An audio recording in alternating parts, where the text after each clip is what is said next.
Baking yogurt cake in my unique oven. Now after 20 minutes, so let's check by toothpick.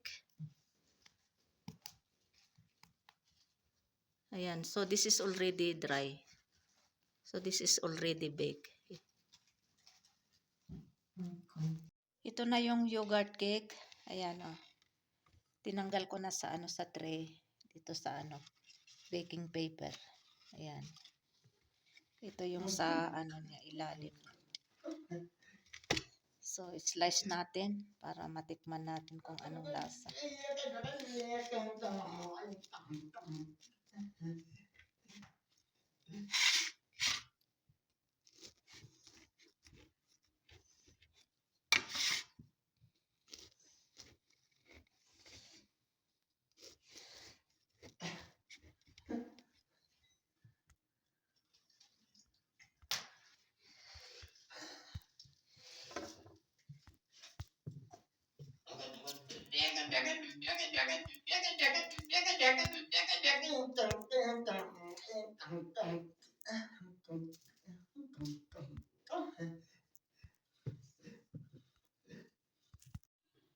Mag-snack tayo ng ginawa kong homemade yogurt cake kagabi and then with chai or tea. Ito yung gamit kong powder kasi naubusan na ako ng yung organic na fresh milk ng buffalo. So ito yung nilagay ko dito sa chai. Ayan, kalahati ito yung ginamit ko kasi noong 2 to 3 days yata naggawa ako ng simonila na kaya ginamit ko yung iba. Tipid-tipid din pag may time. Mahal din pala ito, 40 rupees ang isa. Tatlo yung pinabili ko kay Fahad. Ayan, 40 rupees. So, meron pa dalawa na tira. Ayan, silangga ang ingay. So, kain tayo ng mag-snack tayo kasi gutom eh.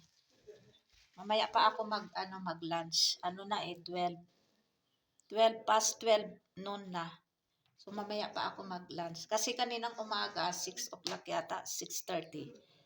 Noong gumawa ako ng breakfast ni Fatma. Yun din yung aking pag-breakfast. Tea din with kaya lang chapati yung aking breakfast. So ngayon ito yung aking snack. Ayan yung itim-itim, ito yung chia seeds. Ayan. Bismillahirrahmanirrahim.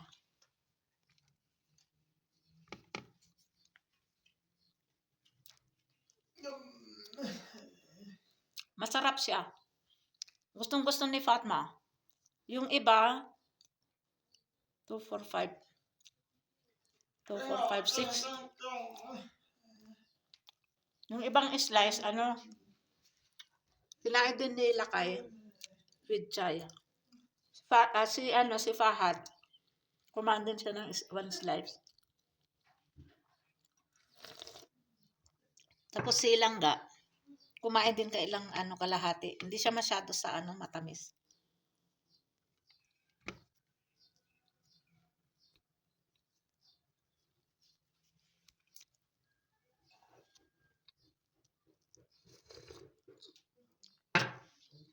Pero hindi naman ito masyado matamis, katamtaman lang.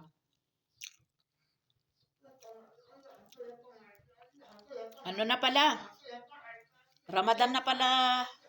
Sa 18 yata kasi bukas yata ang Ramadan start sa sa Saudi o sa ibang sa Pilipinas yata bukas.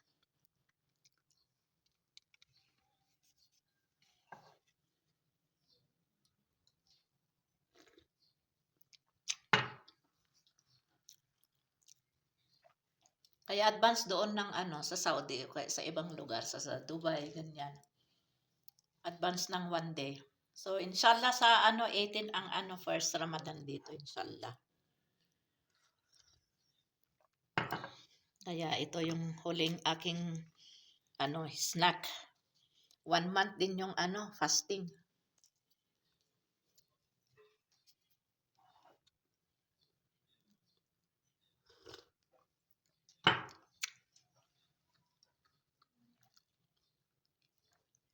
Alhamdulillah, alhamdulillah, kaya yan kasi matagal na din akong nagfa-fasting simulang noong ano revert Islam ako. Ano na 29 years na yata kasi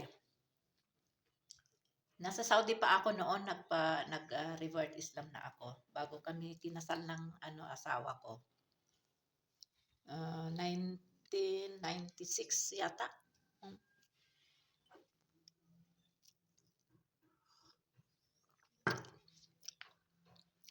Sa akin naman walang problema mag-fasting. Kayang-kaya.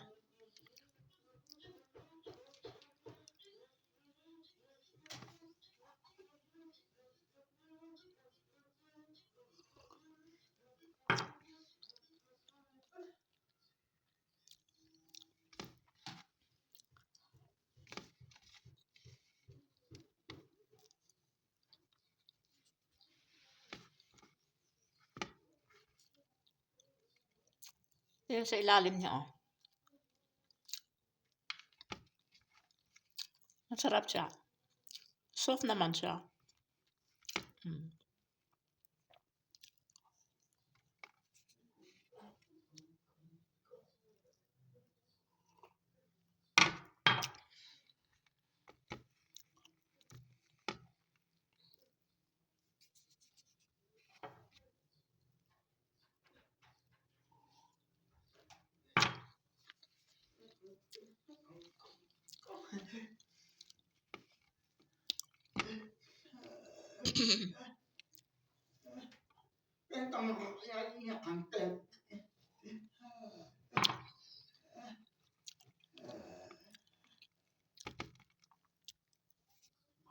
Mm.